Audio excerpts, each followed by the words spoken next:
iniciar a gravação do seminário e passar a palavra para a professora Suzana. Novamente, muito obrigado, professora Suzana. A palavra é sua. Eu que agradeço o convite de você, Clebson, do Everson. Vocês estão organizando esse evento. Agradeço a oportunidade de mostrar esse assunto que é bastante importante nesse momento, né? Eu vou compartilhar minha tela aqui para mostrar os slides, certo? Vocês estão vendo minha tela? Sim, apareceu aqui. Ocultei aqui. Continuam vendo, né? Sim, sim. Tá certo. Então, esse assunto é bastante importante, porque a gente tem visto que esse vírus está realmente assolando o nosso país, e a gente tem uma responsabilidade como cientistas em tentar contribuir para diminuir esse problema. E a forma que a gente encontrou em contribuir, trabalhando em física das radiações, em dosimetria, foi usar o conhecimento dessa área em luz ultravioleta para poder diminuir os danos que ele está causando. Tá? Então, se vocês olharem na mídia, vocês vão encontrar centenas de notícias, publicações sobre o uso da luz ultravioleta em diversos países do mundo. A gente tem aqui alguns exemplos, por exemplo, Nova York estava usando nos metrôs e nos ônibus a luz ultravioleta para matar o coronavírus. Aqui na China, também usando nos ônibus. Essa aqui é em um consultório, né, eles estavam desinfetando com luz ultravioleta. Então, tem sido muito comum o uso de luz ultravioleta no mundo para matar o coronavírus. Né? Já é uma coisa bastante conhecida, apesar de o público em geral não ter tanto conhecimento sobre isso, e no Brasil não ser tanto usado, já é uma coisa bastante conhecida no mundo e usada há muito tempo. No início do século passado já foi iniciado o uso da luz ultravioleta para destruir ou controlar os micro-organismos em água. Então, quem tem aquário no Brasil normalmente conhece o uso da luz ultravioleta, porque se usa a luz para eliminar as algas, as bactérias que surgem lá na água. Então, vocês têm aqui fotos de 2 aquários. Esse aquário aqui, antes e depois do tratamento com luz ultravioleta. Vejam como a água ficou bem mais clara. Esse outro também, um outro aquário. Então, se usa já frequentemente para tratamento de água. Mas não só isso. Quem trabalha em laboratórios, principalmente de biologia, que usa alguma capela química, que precisa controlar micro-organismos, já conhece isso, porque sempre tem luz ultravioleta. É a luz ultravioleta que desinfeta a bancada onde você vai trabalhar. Aqui a gente tem uma bancada, um exemplo de bancada, está fechado com vidro, tá? Então ela nunca é aberta, ela é sempre fechada, protegida, e lá dentro você está vendo o reflexo aqui de uma lâmpada, que seria essa luz ultravioleta que está colocada internamente. Né? Então, em ciência, a gente já conhece muito bem isso, que é usado para desinfetar equipamentos de laboratório, coisas em hospitais, já é utilizado, por exemplo, eu fui no hospital universitário de Lagarto, que a gente está colaborando com eles tratam toda a água usada para os pacientes, para fazer alguns tratamentos, eles usam a água que é tratada com luz ultravioleta. E eles verificaram que depois de começar a usar a luz ultravioleta nessa água, os pacientes não tiveram mais problema, porque eu tinha muita infecção, tinha muito problema por causa da água não ser completamente desinfetada. E aí eles conseguiram excelentes resultados. Então, a luz ultravioleta, ela é conhecida em geral. Não é muito conhecida do público. Mas hoje em dia, por causa da Covid, trouxe grande interesse nessa tecnologia por muita gente. E se você buscar equipamentos na internet, você vai encontrar, se você colocar esterilizadores UVC, ou esterilizadores UV, ou desinfecção ultravioleta, qualquer coisa que você fizer, busca no Google, você vai encontrar uma infinidade de produtos com diversos modelos e diversos preços, tá? Então, tem de tudo quanto é jeito. Mas como é que funcionam esses equipamentos? Será que eles funcionam direitinho? Eles podem nos fazer mal? Uma coisa que a gente precisa sempre parar para pensar é que, por exemplo, desinfetante como água sanitária, ela mata o vírus. Mas você vai usar em você, você tem danos. Se você passar na pele, muitas vezes irrita. Se você beber, você morre. Será que a luz ultravioleta também não vai causar algum mal? E hoje as pessoas estão comprando isso indiscriminadamente. Esses produtos chegam no Brasil, a gente não sabe se funciona ou não. E muitos deles eu fui ler o que dizia, não era claro, não explicava nada, falava em minutos de tratamento, e vocês vão ver que não é bem assim que funciona, não é só minutos que devem ser considerados, tá? Então, onde tem luz ultravioleta? A luz ultravioleta, no nosso dia a dia, é muito comum, aquela que vem do sol, tá? Então, a gente já sabe que se sair ao sol, se expor muito tempo, vai ficar com problema, então a gente usa protetor solar, né? Essa luz que faz mal é a luz ultravioleta do sol. Se você vai numa boate dançar, muitas vezes está escuro, mas tem uma luz negra que faz com que blusa branca reflita, fique brilhante, os dentes, algumas coisas. Isso aí também é luz ultravioleta. A luz que vai da pessoa que está soldando. Aqui eu tenho um soldador, né? Ele está soldando. Além da luz visível, tem muita luz ultravioleta, e ele usa aquela capinha, aquela coisa para se proteger no rosto, nos olhos, para proteger da luz ultravioleta. Equipamentos de bronzeamento, que são bastante comuns na Europa. Aqui no Brasil a gente tem muita praia, até proibido, tá? Mas lá na Europa eles têm alguns lugares que tem essas cabines de bronzeamento.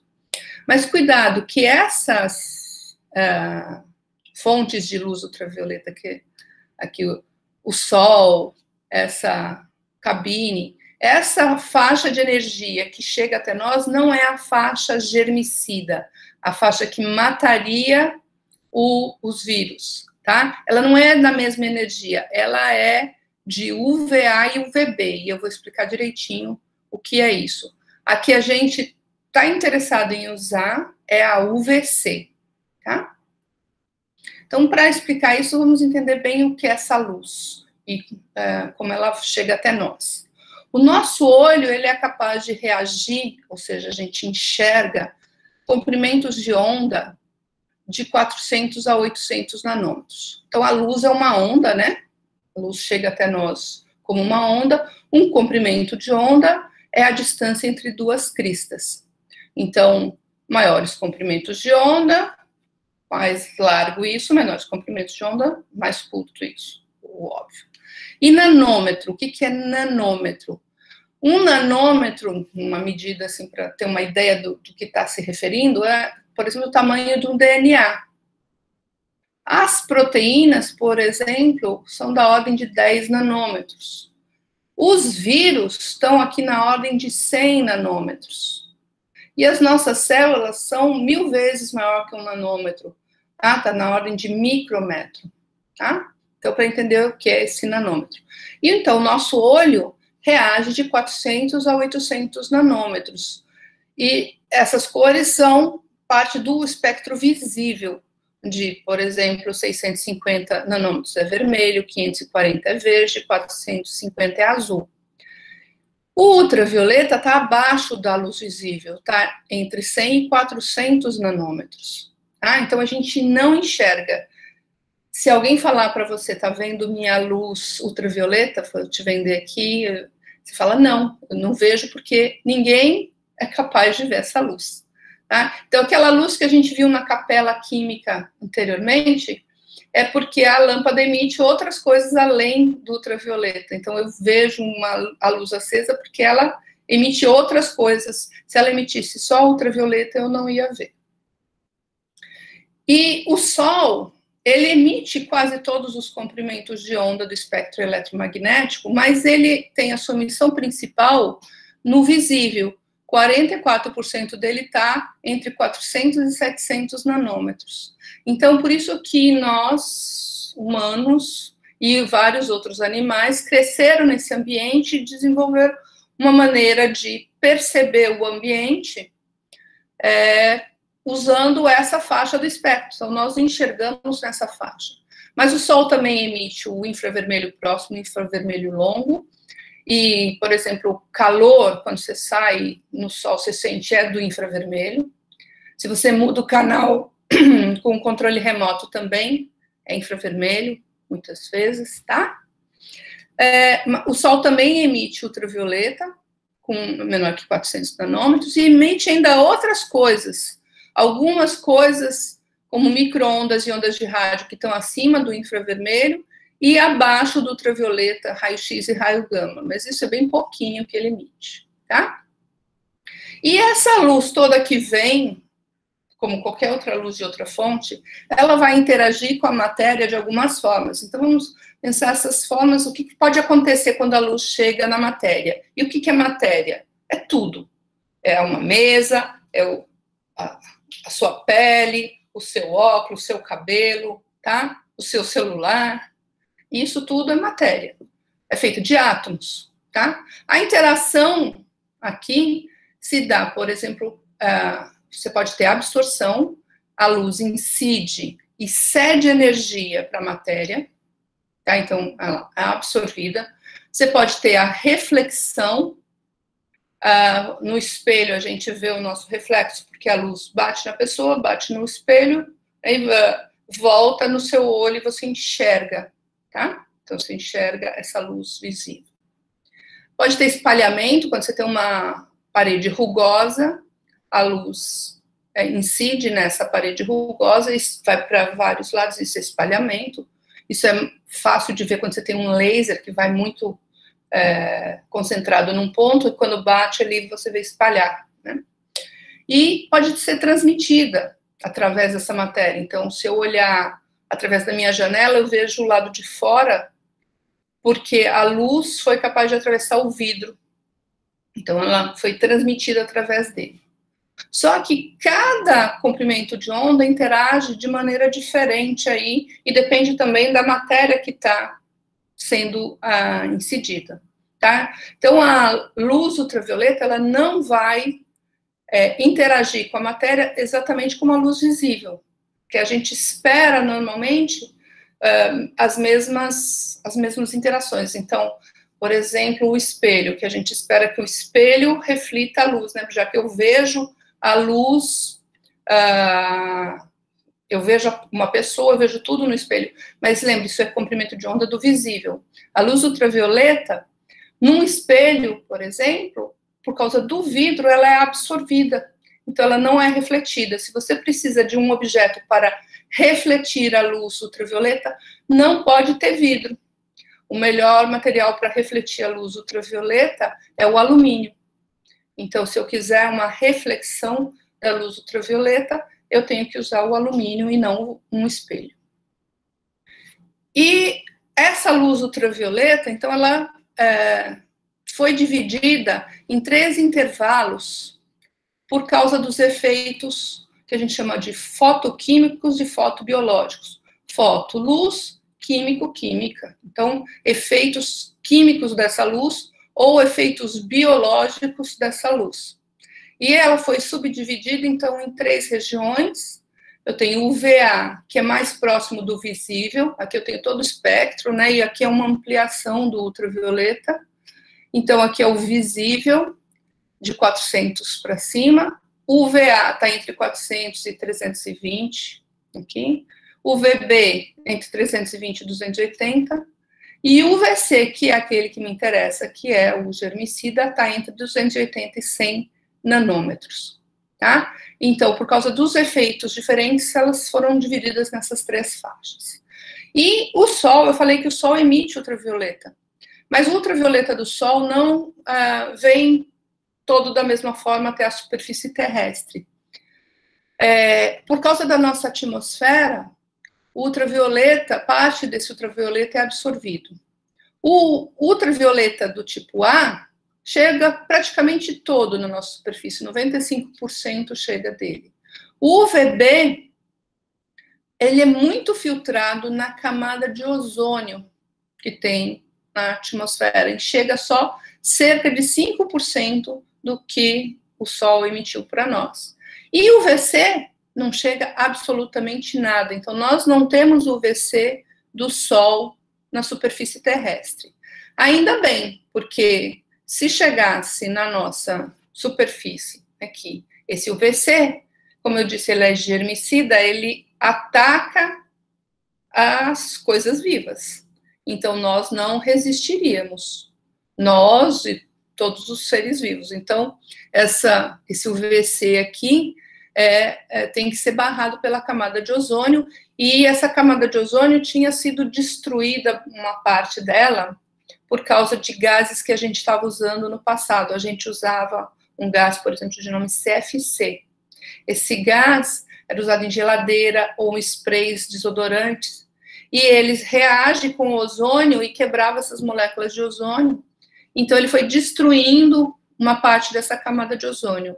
Mas, felizmente, pararam de usar, e uma das poucas boas notícias que surgiram recentemente durante a pandemia foi que essa camada de ozônio ficou completamente fechada. Então, voltou a cobrir todo o polo. Os polos é que faltava ozônio, então ele voltou a cobrir, o que é uma excelente notícia.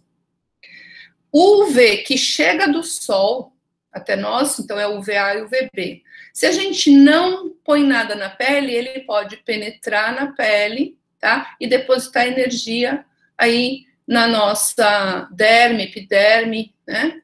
Na hipoderme, dependendo do poder de penetração. O UVA penetra mais. Se eu uso o filtro solar, eu faço uma reflexão, e por isso não tenho deposição dessa energia na minha pele, e isso me protege, tá? Por quê? Por que tem que proteger? Porque o ultravioleta pode causar mal.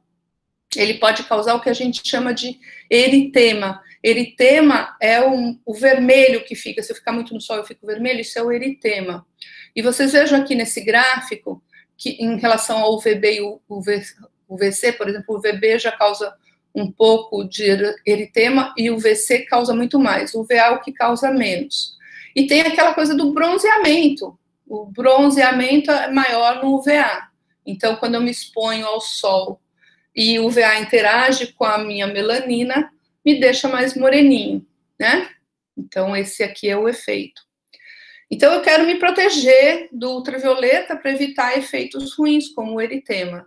Só que a gente tem que levar em conta que o UV é também muito benéfico para nós.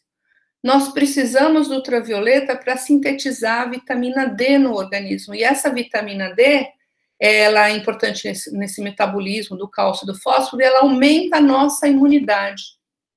Muitas pessoas que morreram na Itália foram estudadas lá, que tinham carência de vitamina D, ou seja, elas tinham uma imunidade mais baixa por não ter vitamina D. Então, apesar da gente falar tanto de se proteger, é importante também tomar sol, só que cerca de 15 minutos diário é suficiente. 15 minutinhos, sol, por exemplo, não precisa ser no rosto, pode ser nas pernas, nos braços, né? Sem protetor solar, nesses 15 minutinhos. 15 minutinhos para receber ultravioleta, depois, tá bom, pode se proteger do sol. tá? Porque o excesso pode causar queimadura, envelhecimento precoce e câncer de pele. Um exemplo do uso de ultravioleta para a saúde é o caso aqui dos bebês. Os bebezinhos, quando eles nascem, eles ainda não têm o fígado maduro, e eles ficam com aquele aspecto amarelado. Aquilo é o excesso da bilirrubina que eles não conseguem ainda processar no corpo. A bilirrubina é uma coisa que é produzida no corpo, e porque ele ainda é muito jovem, o fígado não maduro não consegue processar. Então, o bebê fica com o que a gente chama de icterícia, e ele precisa de ultravioleta. E as mães colocam os bebês no sol por causa disso, põe um pouquinho todo dia. Aqui é um bebê que provavelmente estava internado, não teve oportunidade de ir para o sol, ou estava com uma icterícia grave. Então, eles colocam numa cabine de ultravioleta, mas podem ver que ele está com o olho tampadinho, né? Não deixa pegar a luz no olho, mas ele fica ali para receber e tratar esse efeito.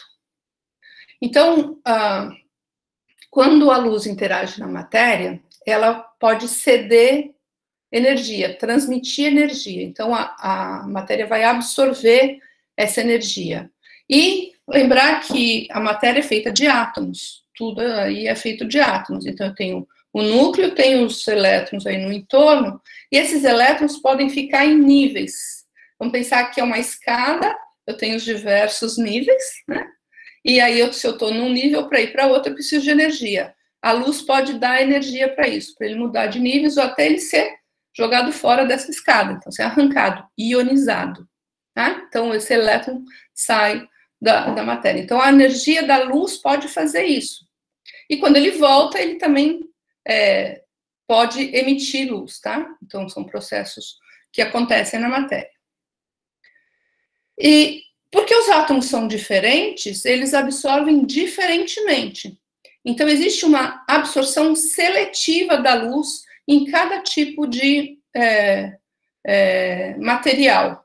Se a gente pegar o que a gente chama de cromóforo biológico, aqui a gente tem alguns cromóforos biológicos. O que é cromóforo? Que absorve essa luz e tem alguns efeitos, né? Então, aqui a oxihemoglobina que está no sangue, aqui a água, aqui desoxihemoglobina e aqui a melanina. Se vocês olharem, aqui é comprimento de onda, nessa parte visível, infravermelho, ultravioleta está aqui, tá? Cada um, quanto mais alto, mais absorção, mais baixo, menor absorção. Então, se eu olhar, o efeito da absorção é muito diferente dependendo desse cromóforo que está lá na gente. E vamos olhar especificamente aqui, é o mesmo tipo de gráfico, só que está mostrando o efeito no ultravioleta C. O DNA, por exemplo, aqui, olha só, ele absorve bastante aqui em 260 nanômetros, tá? Então, cada um absorve de um jeito diferente. E a gente pode usar isso, esse conhecimento, na vida, essa absorção dos diferentes comprimentos de onda, para aplicações que são muito interessantes. Principalmente as moças gostam de fazer a remoção dos pelos, e um jeito mais atual aí de fazer remoção com laser. Laser é luz, só luz concentrada. E o laser, quando atinge aí a pele, ele vai encontrar tanto a pele quanto o pelinho, né? Vejam nessa aqui, eles deixaram bem curtinhos os pelinhos, tá? E a pele da moça é uma pele clarinha. A melanina que está no pelo é mais intensa do que a melanina que está na pele dessa moça. E aí, quando eu atinjo ela com um laser de rubi, por exemplo, tem outros também que se faz, mas um laser de rubi que tem uma luz vermelha, o pelo absorve essa energia e lá dentro, no folículo piloso, ele esquenta, ataca esse pelo e o pelo morre e não cresce mais. E aí a pessoa fica depilada e a pele não reage. Se a pessoa é mais morena, tem mais problema. Foram criados outros lasers para melhorar isso, mas normalmente uma pessoa... Até eu sou branquinha, mas eu fui fazer uma vez a depilação a laser e eu estava um pouco moreninha, tinha tomado um pouquinho de sol. E minha pele ficou muito irritada. porque atacou, porque tinha melanina, muita melanina, e ela interagiu com o laser. Então, depende muito disso. Então, quanto mais branquinho, melhor. Agora, quem envelhece e o pelo fica branco, aí não dá mais para fazer. Aqui um outro exemplo dessa absorção seletiva é em hemangioma. O hemangioma é uma concentração, uma hipervascularização aqui da derme. Então, ele tem muito sangue. O sangue absorve diferente aquela oxihemoglobina, né? Mostrei para vocês. Absorve diferente da água, do resto das coisas da pele. Então, se eu jogar um comprimento de onda que ataque esse sangue que está aqui, eu posso eliminar ele e ficar com a pele normal. Então, essa moça praticamente sumiu tudo aqui, né? Ela ficou com uma pele normal, tratada aí com uma luz laser. E uma coisa que é bastante comum que as pessoas veem é a cirurgia oftalmológica. Todo mundo já ouviu falar de cirurgia de catarata, né? Na catarata é uma opacidade aí do seu olho que eu posso usar um laser, porque lembra, eu não enxergo a luz ultravioleta, porque ela não vai lá para a minha retina. A minha retina precisa ser atingida para eu enxergar. A luz visível vai lá atrás na minha retina. Só que esse dano da catarata está aqui por cima. Então, se eu usar a luz ultravioleta, vai depositar energia aqui por cima. Então, eu uso a luz ultravioleta e raspo o olho, tiro aquela opacidade e a pessoa passa a enxergar melhor. Ou eu posso, inclusive, cortar para mudar o formato desse olho para concentrar o feixe lá no lugar onde tem que chegar, luz, para a pessoa enxergar melhor. Então, cirurgias oftalmológicas são feitas aí. Mas não só isso, várias aplicações. Vocês estão me ouvindo, me acompanhando? Porque eu só tenho a minha tela. Tá todo mundo me ouvindo? Sim, pelo menos aqui estou conseguindo acompanhar. De vez em quando eu vou fazer essas paradinhas para ter certeza que vocês estão me acompanhando. Okay. Então, a luz, ela penetra na pele também de forma diferente. A luz visível, por exemplo, aqui, né, a gente tem faixa do visível, a luz mais vermelha penetra mais que a luz azul. Então, às vezes eu vou fazer uma fisioterapia e eles me colocam numa lâmpada. Se eu tô com uma dor, assim, que é uma dor muscular, uma dor interna, por causa de alguma inflamação, a fisioterapia com a luz, que na verdade vai ser um infravermelho, vai penetrar bastante na pele e vai tratar lá profundamente, esse infravermelho trata lá dentro e desinflama aquela região. Então, é já muito usado em fisioterapia. Só que o ultravioleta, ele não penetra muito. Veja que o UVC aqui fica só nessa primeira camadinha. Então, quanto maior o comprimento de onda, maior o poder aqui de penetração, de transmissão, né? Se a gente olhar nessa região, ele não entra nada, praticamente fica todo aqui. Enquanto o UVB afeta a epiderme, o UVA penetra até a derme, e o UVC fica lá no extrato córneo. E para a gente entender, então, o que ele está fazendo, eu tenho que lembrar o que é o DNA. O DNA, ácido desoxirribonucleico, é um composto que a gente tem no nosso organismo, que as moléculas dele dão todas as instruções genéticas da pessoa. Elas coordenam todo o desenvolvimento e todo o funcionamento dos seres vivos. Não só das pessoas, dos bichinhos, dos vírus, tá? Das bactérias. Então, elas são feitas dessas coisas também, tá? Tem alguns que não são DNA, são RNA, mas é basicamente a mesma coisa. Então, deixa eu mostrar aqui. Eu tenho uma dupla fita, duas fitas, né? Que carregam moléculas, e essas moléculas são ligadas de uma certa forma, estão numa certa organização que dão essas características. Se elas mudarem, mudam as características. Então, se eu consigo rompê-las, quebrá-las de alguma forma, eu consigo mudar as características. Então, o DNA, ele contém ali essa adenina, timina, guanina e citosina, que são essas moléculas químicas que vão dar essas características pela organização e como elas estão ligadas, tá? E elas absorvem, adenina é o A, citosina o C e assim por diante, elas todas absorvem aqui nessa região do VC. Se elas absorvem nessa região, eu posso dar energia com luz, o VC, para elas, e essas moléculas absorvendo essa energia, elas podem quebrar, assim, romper essa ligação. Então, a informação genética pode ser alterada com a luz, tá? Então, há uma interação que vai fazer mudanças no meu DNA. E os vírus? Os vírus também são formados dessas fitas. Se eles são formados de DNA, 2 fitas, se eles são formados de RNA, é só uma fita, mas tem basicamente as mesmas coisas, exceto que ele tem o uracilo aqui. É uma outra molécula, né? Mas absorvem aqui também naquela região. E os vírus são pequenos, são menores que 200 nanômetros. Então, quando eu interajo a luz na minha pele, ela vai ficar só no extrato córneo, na primeira camada. Mas no vírus, ela vai penetrar no vírus todo. Então, ela dá energia para o vírus como um todo, porque ele é bem pequenininho. Tá? Então, na minha pele, vai fazer mal na minha pele, na minha superfície, mas no vírus vai fazer mal nele todo, tá?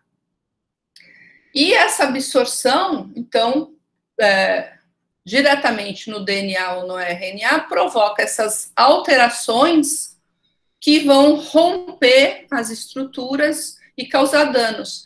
Romper pode ser matar ou pode ser causar uma mudança que ele não vai reagir mais da mesma forma, tá? Então, eu consigo mudar esses vírus, eu consigo matar os vírus, consigo eliminar eles, ou inativá-los.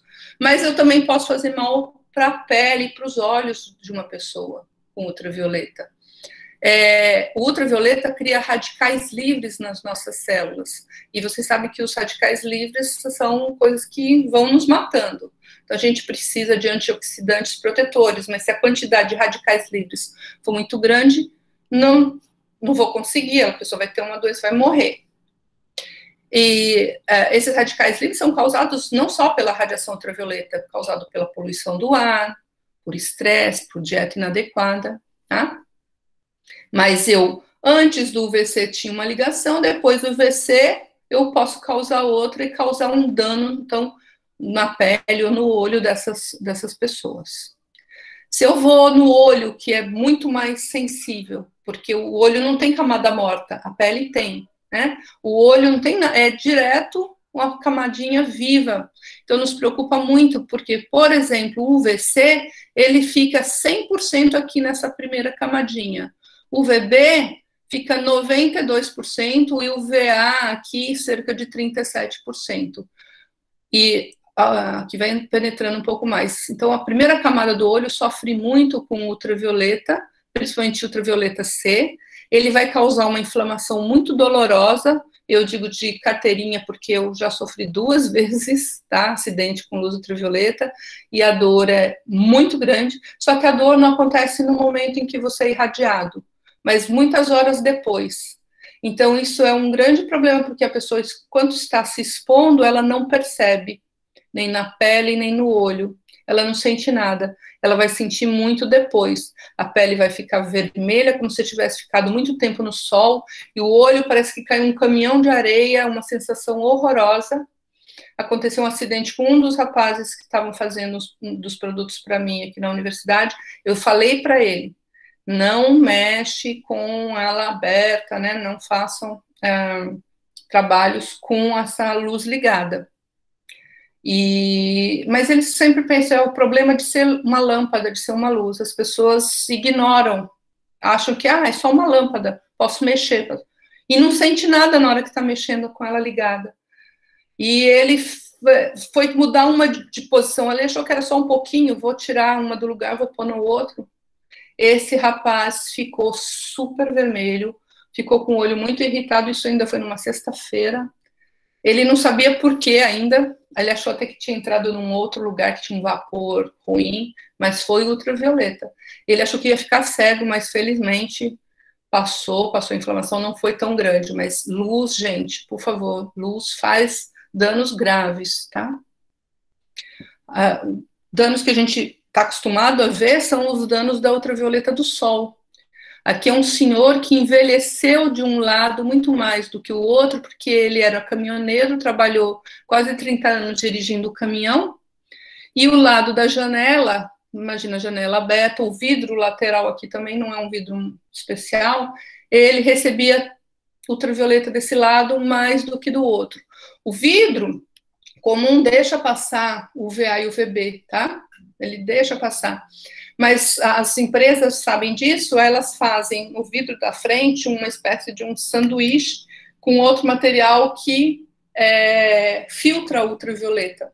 Então, o vidro da frente impede a ultravioleta e o da lateral não. Então, mesmo com o vidro fechado, você recebe um pouco de UV do lado. Com o vidro aberto, claro, você está batendo sol. Então, ele foi, com o tempo, ele envelheceu mais do que do outro lado. Isso é claro. E aqui é o outro efeito que a gente vê, não, ainda bem que não vejo tão frequentemente, mas é uma pessoa que ficou muito no sol e tem essa reação. Isso é o eritema, e essa aqui são as bolhas, essas coisas horrorosas que pode acontecer e muito doloroso. Isso pode acontecer com ultravioleta C também, tá? Dependendo da exposição. Mas isso pode evoluir para coisas graves, mais graves ainda, que são os cânceres. Esse aqui é o carcinoma basocelular, tá? É o câncer mais comum, aparece muito na face, tá? Só que, felizmente, ele cresce progressiva e lentamente. Então, quando aparecer uma manchinha, você vai no médico, viu o que é, ele vem, tira aquele pedaço ali, e normalmente é mais tranquilo. Mas pode aparecer um outro tipo. Aqui eu tenho uma ampliação de uma manchinha, que é o melanoma, é o outro tipo de câncer. Vejam que o melanoma é uma mancha muito irregular, tá? Ela não é uma coisa homogênea, nem nas cores, né? Ela tem várias cores. Isso é característico do melanoma, que é a melanina, aquela célula que dá pigmento, que sofre efeito, é danificada aí pela exposição à luz, e ela se torna cancerígena. O câncer é só uma célula nossa que foi modificada e fica maluca, tá? E cresce. E esse melanoma, ele pode penetrar na derme, chegar lá nos nossos vasos linfáticos, nos vasos sanguíneos, e espalhar para o resto do corpo, tá? E esse é um câncer que é muito agressivo, cresce muito rápido, então por isso é mais perigoso. Uma outra coisa que a gente tem que tomar cuidado com luz ultravioleta é o que a gente chama de substância fototóxica. A substância fototóxica é aquela que interage com ultravioleta e intensifica os danos. Quem nunca ouviu falar de que limão dá mancha na pele? Se eu for para o sol com a mão depois de fazer caipirinha, eu vou ficar com manchas, porque o limão tem essas substâncias fototóxicas que reagem e causam essas manchas aqui. Então, a mãe sempre fala, menino, lava a mão, né? Depois que mexeu no limão, não vai para o sol. Tá certa, mãe, é isso mesmo que tem que lavar a mão, tá? Então, limão, laranja, tangerina, aqui uma que não tá é figo, que também tem um efeito bastante importante. E nada de passar perfume e desodorante na hora de ir para a praia, gente. Olha essa axila dessa moça aqui. Você nunca sabe o que tem nesses desodorantes, nos perfumes. Eles podem ter substâncias que vão aumentar o efeito da luz ultravioleta e causar danos, tá? Então, isso aqui é uma coisa que essas substâncias fototóxicas causam um mal. Mas, aprendendo sobre isso, a ciência evoluiu para um uso benéfico dessas substâncias que, incididas por luz, aumentam as reações químicas e produzem danos. E isso é usado em terapia fotodinâmica, que usa o efeito da luz, aí não é só o UV, usa várias luzes, tá? A substância absorve essa energia, cria radicais ali dentro do câncer e mata o câncer. Então, isso é usado em terapia fotodinâmica. E aqui eu mostro para vocês exemplos dessa terapia fotodinâmica usada em 2 tipos de tratamento. Essa moça que fez o tratamento de acne, olha que maravilha, 6 meses depois a pele dela ficou maravilhosa, tinha uma acne muito severa, e esse senhor tinha câncer de pele aqui no nariz, nessa região. Ele fez o tratamento, 2 semanas depois ficou horrível, talvez ele tenha até pensado, vou perder meu nariz, né? Mas, 3 meses depois, foi tudo embora. Então, é um tratamento também já bem conhecido e utilizado. Se o sol não tem o UVC, né, vamos voltar aqui para o UVC, como é que eu faço para ter ultravioleta C? Eu tenho que fazer lâmpadas que vão emitir esse ultravioleta na faixa que me interessa. Então, a inativação das células dos micro-organismos está máxima em torno de 264 nanômetros. Então, se eu fizer uma luz que emita nessa faixa, tanto melhor. Mas não necessariamente, pode estar perto do máximo. Então, se viu que uma lâmpada muito comum era de vapor de mercúrio, só que essas lâmpadas fluorescentes antigas, elas tinham uma coisa dentro que absorvia a luz ultravioleta, que é um fósforo, tá? Ele absorvia a luz ultravioleta e emitia no visível. Não deixava sair ultravioleta, então a pessoa tinha luz branca na sala. E se você tirar esse fósforo, ela emite a luz ultravioleta, tá? Então, uma lâmpada tradicional de ultravioleta é uma lâmpada de vapor de mercúrio sem o fósforo. E ela emite um dos comprimentos de onda em 254 nanômetros. Então, eu posso fazer uma lâmpada, que é uma lâmpada razoavelmente comum, emitindo nessa faixa, tá? E usar ela como uma lâmpada, uma luz UV germicida. Quando eu falo UVGI, é porque eu estou falando isso, UV germicida. E esse ultravioleta, ele é muito eficaz para matar todo tipo de germes, vírus, mofo, fungo. Aqueles negócios começam a aparecer no banheiro por causa da umidade, ou aquele cheiro ruim dentro da lata de lixo. É tudo devido a esses bichinhos. Se eu usar essa luz ali, eu vou inativar os micro-organismos e vou melhorar. Então, vou tirar... Lembre que eu vou tirar a primeira camada, porque se ele for escuro, ele não deixa a luz chegar atrás. Eu preciso que a luz incida sobre o micro-organismo. Se ele for coberto por qualquer coisa, não vai chegar. Então, eu tenho que incidir. Mas se eu usar essa luz, eu tiro o cheiro.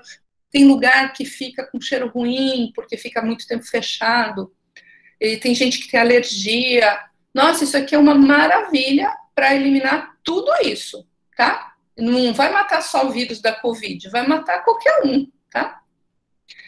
Então, essa lâmpada, quando eu compro essa lâmpada, eu vou comprar ela com uma certa potência. Então, é muito comum lâmpadas de 8 watts, 15 watts, 55 watts, tá? Mas essa potência dela é a potência de emissão total. Ela não emite só no ultravioleta.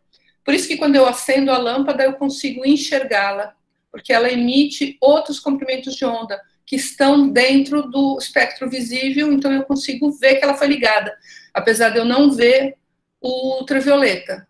E, infelizmente, então, a quantidade de ultravioleta é bem menor. Então, aquela potência é uma potência total da ordem de 20% a 30% daquela potência nominal é que realmente vai ser de ultravioleta C. Que o comprimento de onda, mais especificamente dizendo, é 253,7.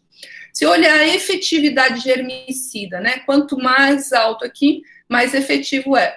O 253,7 está aqui, que não é no máximo, mas é quase lá, é 80% do efeito máximo. Então, é um comprimento de onda muito bom, muito adequado. Se eu for usar aqui o VB, que vem do Sol, tem um pouco, mas a efetividade dele é bem menor. Então, para eu fazer uma esterilização no sol, demora muito mais. Recentemente, eu vi um trabalho realizado que falava de inativação dos vírus no sol. Então, era perto do meio-dia, luz bem intensa, precisava um pouco mais de meia hora para matar os vírus, tá? Então, tem um efeito? Tem, mas demora muito mais, a efetividade é bem menor. Então, a gente quer estar na maior efetividade. E muito cuidado, essa lâmpada aqui, que emite nessa faixa, é chamada de lâmpada de baixa pressão, porque tem uma lâmpada de média pressão que o ultravioleta cai muito e sobe muito nos outros comprimentos de onda, então não me interessa, porque me interessa que emita aqui. Então, quando eu for escolher a lâmpada, eu tenho que ter muito cuidado no mercado, porque muitas lâmpadas são vendidas como ultravioleta, mas eles emitem, na verdade, muitas outras coisas, emitem muito pouco no ultravioleta germicida que me interessa. Então, eu tenho que conhecer o espectro dessa lâmpada para saber se realmente me interessa.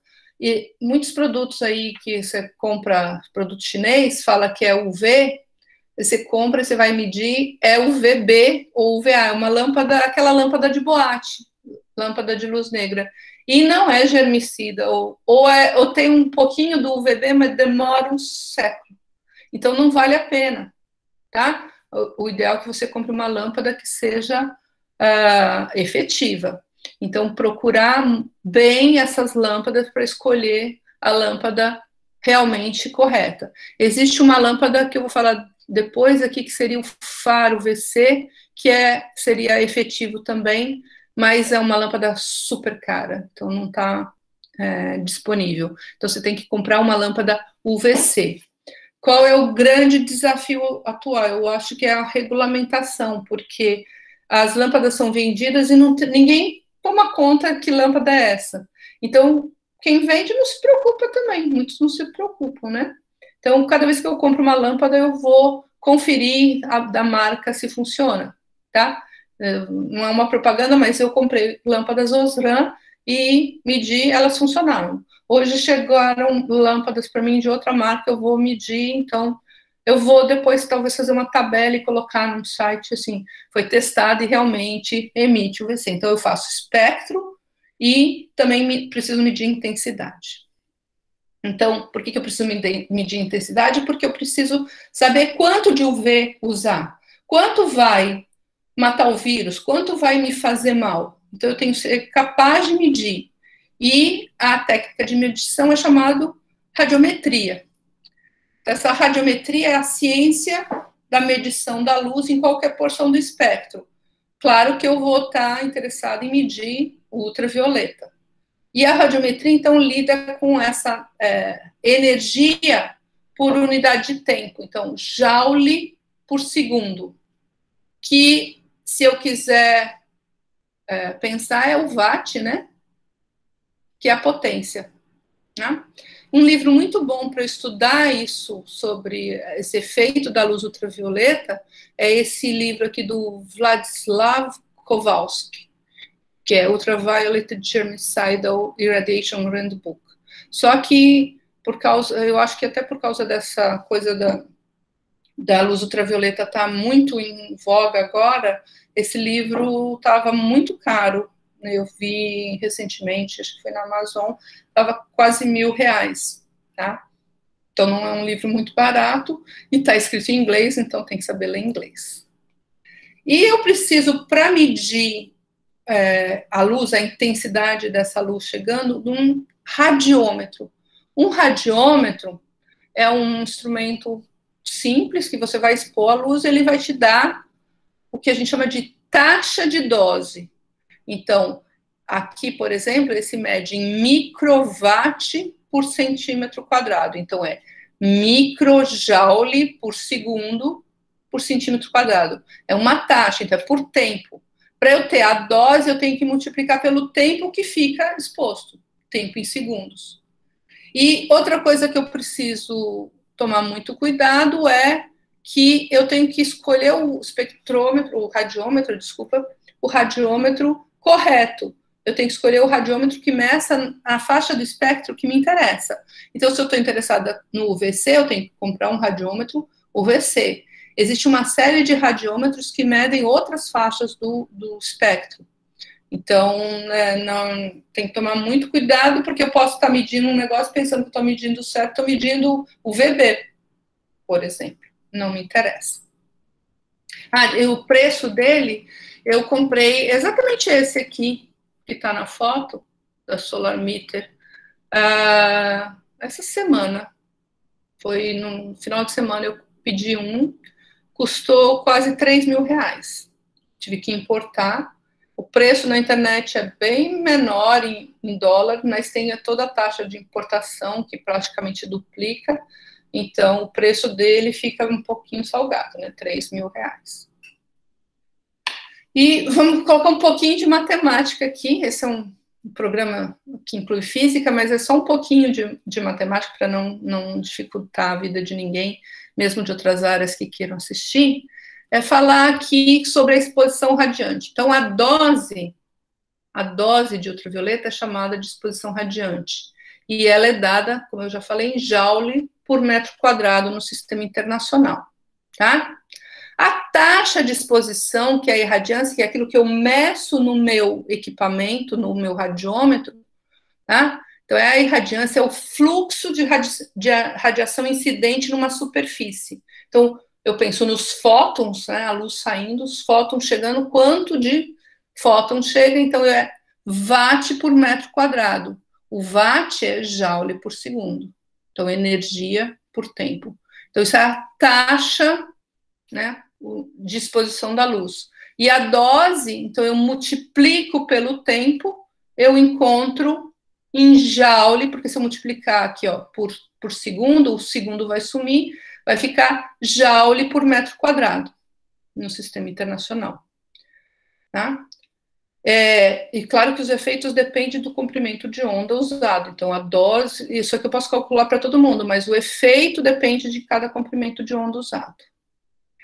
E uma coisa que eu preciso tomar muito cuidado é que quando eu me afasto dessa fonte, essa taxa vai diminuindo, porque a quantidade de fótons que atinge uma área, quanto mais longe eu estou, menos fótons atingem a mesma área, tá? Uma mesma dimensão. Porque isso vai se abrindo, os fótons vão se dispersando. Então, quanto mais longe eu tiver, menor é a minha taxa de dose. Para calcular, eu posso medir numa certa distância, por exemplo, a 1 metro, e calcular pela lei do inverso do quadrado quanto tem em outras distâncias. Isso é usado em física para várias coisas, tá? Essa lei do inverso do quadrado, mas ela funciona aqui também, tá?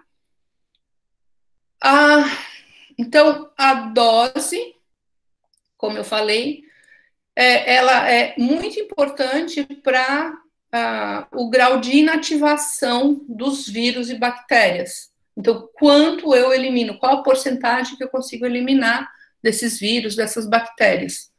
E, então, eu posso comprar uma lâmpada muito potente e vou colocar numa sala e vou deixar ali. Em pouco tempo, ela vai dar uma dose, mas eu também posso comprar uma lâmpada menos potente, colocar ali e deixar mais tempo, ela vai dar também aquela dose, só que num tempo maior, tá? Então, isso tem que ser levado em conta. Existem muitos outros fatores para ser considerado quando eu vou calcular a quantidade de UV necessária. Por exemplo, se eu vou fazer num ar-condicionado, o fluxo de ar, qual é o nível de umidade, lugar muito úmido absorve mais. Qual é o tempo que eu vou deixar, qual a distância, qual o formato da lâmpada, porque eu falei para vocês a potência da lâmpada, mas é a potência total. Se eu tenho um tubo, isso se divide pelo tubo, né? Vai espalhando. Normalmente as beiradas, as pontinhas dele, emitem menos luz do que o meio, tá? Então tem que tomar cuidado que tem todas essas coisas que vão complicando um pouco os cálculos. Mas a dose necessária para inativar muitos micro-organismos já foi estudada, já é estudada há muitos anos. Esse é um trabalho de 2016 dessa instituição que se preocupa com ultravioleta, tá? E eles resumiram vários trabalhos, a dose dada em milijoule por centímetro quadrado. A gente normalmente não usa joule por metro quadrado, mas usa milijoule por centímetro quadrado, tá? Porque é uma dose em energia menor, e a superfície também a gente considera uma superfície menor. Essa é a dose para redução. Lembra que eu estou falando de desinfecção e não de esterilização. Quando eu esterilizo, eu elimino todos os vírus e bactérias. E aqui eu nunca consigo 100%, eu não vou eliminar todos, eu vou desinfetar, eu vou reduzir a quantidade. Isso acontece com o álcool 70, com a água sanitária, também da mesma forma. Eles são desinfetantes, eles diminuem a quantidade dos micróbios. E aqui você tem uma faixa de doses para bactéria, vírus, esporos, algas, tá? São doses em milijoules por centímetro quadrado. Então, eles usam, por exemplo, para tratar efluentes, esgoto, em alguns lugares no mundo. E eles dão doses de 30 a 45 milijoules por centímetro quadrado para garantir aí uma redução que eles consideram adequada no número de coliformes fecais, coliformes totais, streptococcus fecalis. Lembrar que a água vai ser tratada, então vai tratar ali, a luz tem que passar para chegar em todo lugar. Se a água tem uma sujeira, um cocô aqui é efluente, né?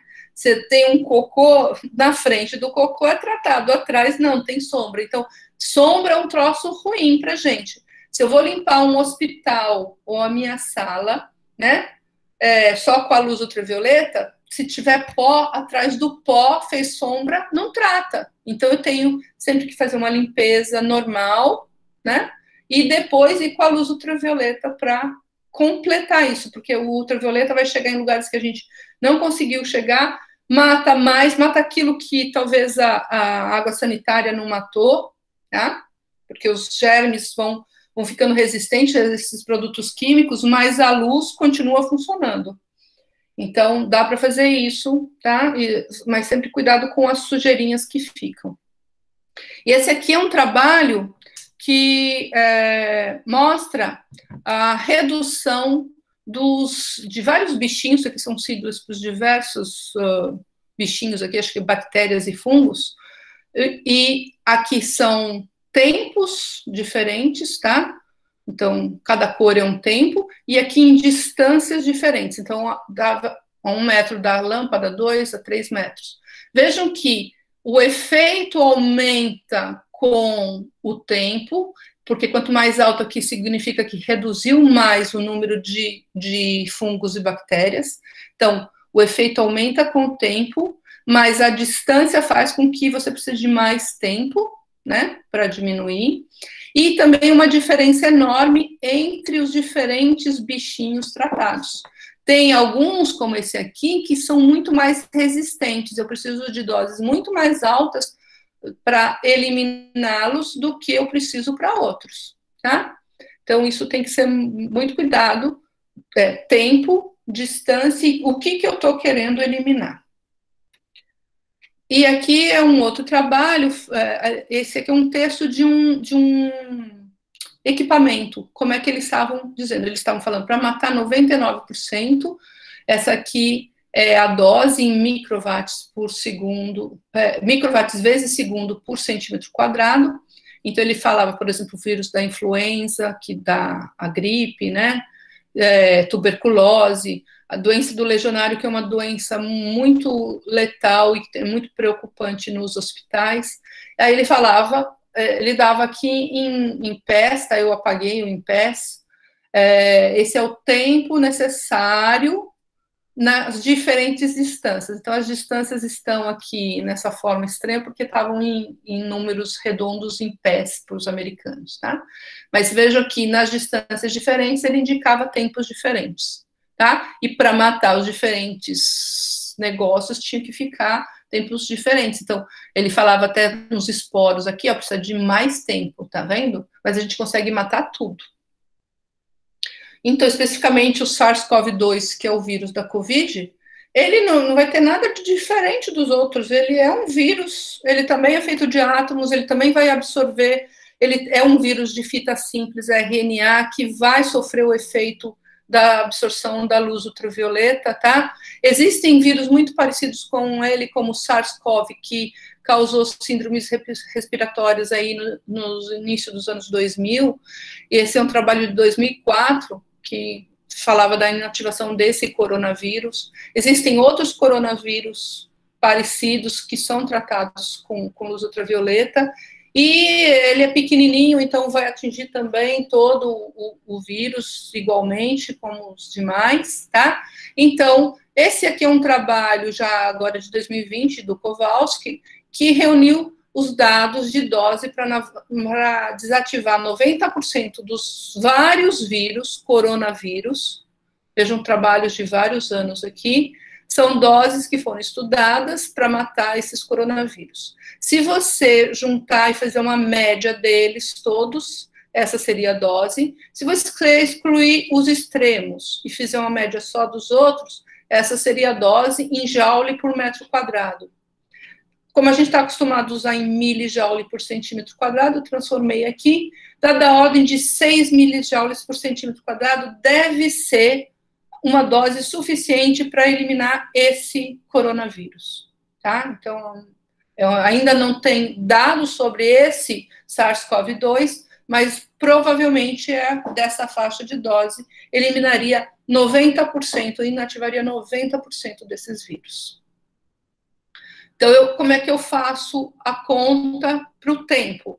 Eu tenho a dose que eu quero dar, então, nesse caso, são 5,8 ou 6, né? Por exemplo, eu arredondo aqui para 6 milijoule, e eu fui com o meu espectrômetro e medi lá, espectrômetro não, radiômetro. Fui com o meu radiômetro e medi 4 miliwatt por centímetro quadrado naquela distância. Então, se eu dividir esse 6 por esse 4, dá 1,5, que dá em segundos, é 1,5 segundo, ou seja, é muito rápido. Eu vou com a minha lâmpada, se ela tiver essa taxa de dose. Tem que tomar cuidado, porque isso depende da minha lâmpada e da distância que eu tô. Quanto mais perto, maior essa taxa de dose, menor é o tempo necessário.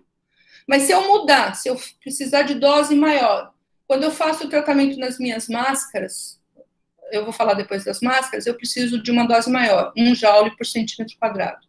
E vamos dizer que eu medi a taxa de dose de 1 miliwatt por centímetro quadrado. Quando eu faço essa conta, agora eu preciso de muito mais tempo, preciso de quase 17 minutos. Então, vejam que o tempo não é eu não tenho uma resposta igual para tudo. Depende do que eu quero fazer, da dose que eu quero dar, da taxa de dose que que a minha lâmpada emite e da distância que essa lâmpada está. E lembrar que a UVC, ela causa danos na gente também. Então, eu não posso me expor, porque eu posso causar danos, principalmente nos olhos, mas na pele também. Posso causar câncer de pele, cegueira na pessoa. Então, essas lâmpadas podem ser usadas, mas é evitar a exposição direta delas para as pessoas. Então, no Brasil não existe quase nada disso, mas aí eu peguei na legislação americana, eles têm que é o Threshold Limit Value, que seria o limite para a pessoa trabalhar durante 8 horas com segurança, com essa dose aqui, 6 milijoules por centímetro quadrado, tá? Então, esse é o limite, 6 milijoules por centímetro quadrado é a dose que ele pode receber. Claro que se ele fica numa taxa de dose mais alta, ele só pode ficar menos tempo. Se ele fica numa taxa de dose menor, ele pode ficar mais tempo. Né? O futuro, o que é o futuro da luz ultravioleta? O futuro é usar uma luz que não faça mal para a gente, porque o 254 faz mal. Mas se eu usar uma luz cujo comprimento de onda é muito menor, a penetração dela vai ser ainda muito menor, então ela vai ficar só bem na superfície da pele, ou seja, naquela parte morta da pele. E existe um comprimento de onda que então é chamado de faro VC. Já existem algumas lâmpadas nesse faro VC que desativaria os vírus, já tem alguns estudos mostrando que mata o vírus, mas ela não consegue atravessar a camada morta da pele. O olho é outra coisa, tá? O olho teria que ser protegido, porque o olho não tem essa camada morta, mas a pele, por exemplo, ok. Só que esse é um produto que ainda está em estudo, então ainda está indisponível, e aquilo que está disponível para pesquisa, mas infelizmente é muito caro, muito, muito caro. A luz ultravioleta do tipo do mercúrio também já foi muito mais cara, hoje está bem mais acessível. Então, tudo isso vem, a ciência vai evoluindo e as coisas começam a ficar mais populares a baixo preço. Então, a gente espera que isso aconteça com a luz do faro UVC. Vocês ainda estão me acompanhando? Está todo mundo aí? Sim, sim. Ótimo. Estou quase terminando, tá? Falar alguns dos cuidados extras. Se você colocar a luz UV em plástico, ficar atingindo muito tempo uma superfície, por exemplo, ela vai envelhecer essa superfície, vai causar rachadura. Então, você não pode também incidir em qualquer superfície por muito tempo, dando muita dose. Alguns plásticos são vendidos como resistentes à luz ultravioleta, mas eles foram estudados para UVA e UVB, porque são estudados para ficar em áreas externas. E essas áreas externas têm o UV do sol, então UVA e UVB, mas não tem UVC. Então, o UVC normalmente não é muito bom. Uma coisa que eu falei já aqui, que é o alumínio, uma folha de papel alumínio, um metal alumínio, ele é muito bom refletor de ultravioleta, então ele resiste bem à luz ultravioleta.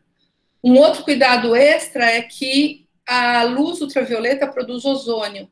E o ozônio, ele ajuda a desinfetar, mas ao mesmo tempo ele é tóxico para a gente. Ele é um gás, então, que eu respiro e pode ser prejudicial. Então, quando eu usar essas lâmpadas, eu tenho que ter ventilação, eu tenho que ter circulação de ar para ir circulando esse ozônio e diminuir a quantidade concentrada, não ficar respirando esse negócio, tá? Mesmo lâmpadas que são vendidas como ozônio free, é que elas têm uma camadinha que impede comprimentos de onda baixos, que são os que geram mais ozônio. Normalmente elas ainda produzem um pouco de UV, porque elas pegam uma faixa aí do espectro ainda capaz de produzir ozônio.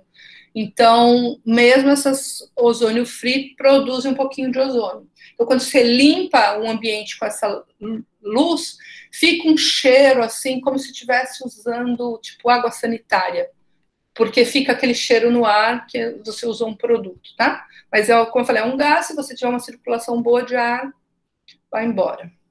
E aqui, para mostrar para vocês alguns trabalhos que nós fizemos, aqui é uma colaboração da nossa universidade, o UFES, com o Instituto Federal de Sergipe, professora Divanise, professora Deilson. O professor Deilson foi o coordenador lá no IFES desse produto que é o Rodo VC, que a gente viu, o pessoal fez em São Carlos, e já existia em outros lugares no mundo, né? A gente decidiu fazer aqui para ajudar os hospitais, colaboramos, eu, Diva e o pessoal do IFES, e fizemos. Aqui é uma lâmpada que a gente comprou, comercial, Osram, de 30 watts, e nós medimos, por exemplo, a intensidade dela com a distância, veja a distância em centímetros. Vejam como cai enormemente com poucos centímetros. Então, quanto mais perto, melhor. Então, o rodo foi feito para que a lâmpada ficasse o mais próximo do chão. Claro que não pode tocar o chão, porque senão vai quebrar a lâmpada, mas o mais perto possível. E tem que tomar muito cuidado quando essa lâmpada quebra, porque ela é mercúrio, né? Mercúrio é altamente tóxico. Então tem que ter muito cuidado para não quebrar essa lâmpada. Aqui estão os rodos, tá? Foram feitos 20 rodos de aço inox e o preço saiu da ordem de R$500. Claro que aí não tem mão de obra. A mão de obra foi das pessoas que fizeram, se envolveram e não cobraram. Mas de material que usou, né? Com as lâmpadas, saiu em torno de R$500. Outro trabalho que a gente fez foi para as máscaras de N95. O que é um respirador N95? O N é não oleoso e o 95 significa 95% de retenção de partículas de até 0,3 micrômetros. Apesar do vírus ser menor que isso, ele não vem sozinho, ele vem em gotículas. E essa camada que barra isso vai impedir, então, que essas gotículas entrem. Então, a máscara é feita de várias camadas, uma delas é essa do filtro. E ela tem que ficar bem fixa na pessoa para não entrar ar por nenhum lugar, né? Então, a máscara, mesmo quando ela é desinfetada, ela tem que voltar para a mesma pessoa, porque ela ganha o formato do rosto da pessoa, e isso é importante. Então, a pessoa também tem outra questão, que quando você vai fazer esse trabalho, a pessoa pode ter usado um batom, pode ter uma sujeira, e ninguém quer usar a sujeira do outro, né? Então, a máscara deve voltar para a mesma pessoa. Essas máscaras são de uso único, mas, infelizmente, durante a pandemia, não tinha suficiente para todo mundo. Não tinha, não tem ainda, né? Eu ouvi relatos de gente que estava usando a mesma máscara um mês, desesperado, porque não estavam fazendo nada. Ou fazendo errado, pior, que eu ouvi, de tratar essas máscaras com álcool. E, por exemplo, a 3M, que é o maior produtor de máscaras do mundo, claro que o produtor nunca está interessado que você reutilize, ele quer que compre novo. Mas a situação foi tão grave, o governo americano insistiu, eles estudaram processos de descontaminação para poder usar essas máscaras mais de uma vez, tá? Porque o vírus sobrevive muito tempo, então ele sobrevive por até 72 horas. Se você tiver 5 máscaras, você usa uma hoje, aí vai guardando para usar depois. O pessoal não tem nem isso, ele tem uma máscara por mês e olha lá. E aí, então, você tem que fazer um processo. Você não pode lavar, porque você destrói a máscara. Você não pode passar álcool, porque esse filtro, ele é um filtro, além da barreira física, do tamanho do buraquinho, é um filtro eletrostático. Esse filtro eletrostático, ele é destruído por várias coisas. Então, você não pode usar álcool, água sanitária, nada disso para limpar a máscara, porque degrada esse filtro. E uma das recomendações, tanto da 3M, quanto de vários pesquisadores, então o governo americano passou a recomendar, o uso de descontaminação por UVC, usando 254 nanômetros. Eles fizeram vários ciclos, viram que até 100 joules por centímetro quadrado não estragava o filtro, ou seja, então podia fazer várias vezes de doses menores. E a dose recomendada é 1 joule por centímetro quadrado, pelo menos. Entre 1 e 3, tá? Então, 1 joule significa que você pode fazer 100 vezes esse processo. Mas a máscara não aguenta que a pessoa reutilize ela 100 vezes, né? Então, você nunca vai chegar nesse máximo que foi feito aqui. Ela vai estragar de outra coisa, não do uso da ultravioleta. Tá? Então, o governo americano fala que é um método promissor, mas tem que tomar muito cuidado com o tempo, que tem que ser ajustado para tratar. É improvável que a luz ultravioleta mate todos os vírus e bactérias, porque ela tem reentrâncias, né? Não é uma superfície lisa. Então, você tem sombreados, você tem coisas lá dentro que não vai chegar luz de jeito nenhum, mas você vai diminuir muito.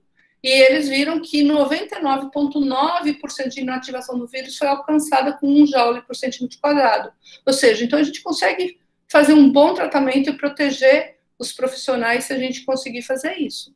Tá? Então, nós fizemos um trabalho que envolveu várias pessoas lá da UFES, meus colegas da UFES, gente do hospital, biomédico, residente, professor de inovação de outras áreas, e pessoal que bota a mão na massa, mesmo porque a gente só tem ideia e quem faz são eles, né, que é marcenaria e elétrica, tanto da UFES quanto do HU, que fizeram aqui o que a gente saiu até no Hora 1 lá da Rede Globo, falando dessa nossa cabine de desinfecção de máscaras. Então, a minha cabine é basicamente um caixote.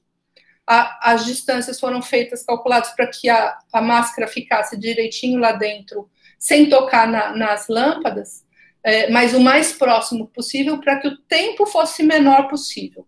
Ela, então, tem uma espécie de gaveta, tá vendo aqui a máscara colocada aqui? Então, essa gaveta entra e sai, cabem 6 máscaras, que ficam bem abertas, para ter o mínimo de sombra, e ela recebe luz na frente e atrás. Tá? Além de tudo isso aqui, no final a gente revestiu, porque ela é madeira, a gente revestiu com papel alumínio. O ideal é que se faça de alumínio, mas a gente tinha madeira, fizemos com madeira. E o preço dela, no final, acabou em torno de R$1.000. Ela também tem um negócio que a gente chama de fim de curso, que é quando abre, aqui ainda não estava com fim de curso, mas quando você abre a cabine, ela desliga, porque é uma segurança do operador, que vai fazer, então, você vai colocar no hospital para a pessoa não abrir e ficar tomando luz, tá? Que é perigoso. Então, a gente fez um sisteminha assim. Então, nosso custo foi em torno de R$1.000. e nós procuramos saber quanto valia no mercado. Nós vimos esse modelo canadense, que faz para 14 máscaras. A nossa faz 6, mas deles faz só 14 também, $25 mil. Aqui a gente fez o espectro para ter certeza que a nossa lâmpada emitia no VGI, no germicida, ela emite, mas ela emite vários outros, por isso que a gente vê que ela está ligada, né? Ela tem uma aparência de azul, né? Bem forte aqui. Nós fizemos a medida com radiômetro, em várias posições, em vários locais, mais embaixo, mais em cima, virado de um lado, virado do outro. Fizemos várias medidas e fizemos uma média. Aqui já está com papel alumínio, vocês conseguem ver, né? E também fizemos um estudo bacteriológico. Nós pusemos bactéria numa placa de Petri, estudamos o efeito da luz dentro dela, com 2, 5 e 10 minutos. Aqui usamos também a capela química do hospital para comparar. E o resultado mostra aqui, a gente tem as bactérias aqui, que cresceram quando você não trata com a luz. Aqui na capela química do hospital e aqui fora, aqui dentro da nossa cabine. Então, não sobrou nada, isso aqui é 2 minutos, não sobrou nada de bactéria na nossa, enquanto na cabine do hospital, com 2 minutos não foi suficiente. Mas lembrar que essa é uma cabine, no hospital é uma cabine comercial, eles usam uma luz bem mais fraquinha e que eles recomendam 15 minutos, tá? Então, nossa cabine é bem eficiente. Nós colaboramos com outros grupos, no Mato Grosso, com o Diego, que foi nosso aluno, na Unifespa, lá no sudoeste do Pará, a Fernanda, que foi nossa aluna. Eles estão fazendo cabines, e com o pessoal da Federal do Pará, em Belém, o professor Sancleito aqui, que está fazendo mesmo a cabine. Ele comprou tudo do bolso dele, dinheiro do bolso dele, vai fazer uma cabine com as lâmpadas para mostrar que é possível. O Diego instalou na UTI Covid, já está funcionando lá no Mato Grosso, tá? Aqui a gente vai mostrar para vocês algumas coisas que podem ser feitas além. Isso aqui é dentro de um duto de ar-condicionado. Dentro do duto do ar-condicionado, o ar-condicionado é um dos piores vilões aí de propagação dessas doenças, de várias, não só da Covid. Você pode ir esterilizando o ar dentro do duto, fazendo uma estrutura com lâmpadas, e isso dentro do duto não está expondo ninguém fora, então maravilhoso isso aqui, tá? Estamos instalando um no Hospital Universitário de Lagarto, deve semana que vem ter resultados.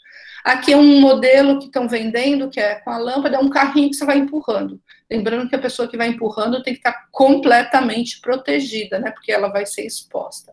Esse carrinho é vendido por R$21 mil. Dá para fazer bem mais barato.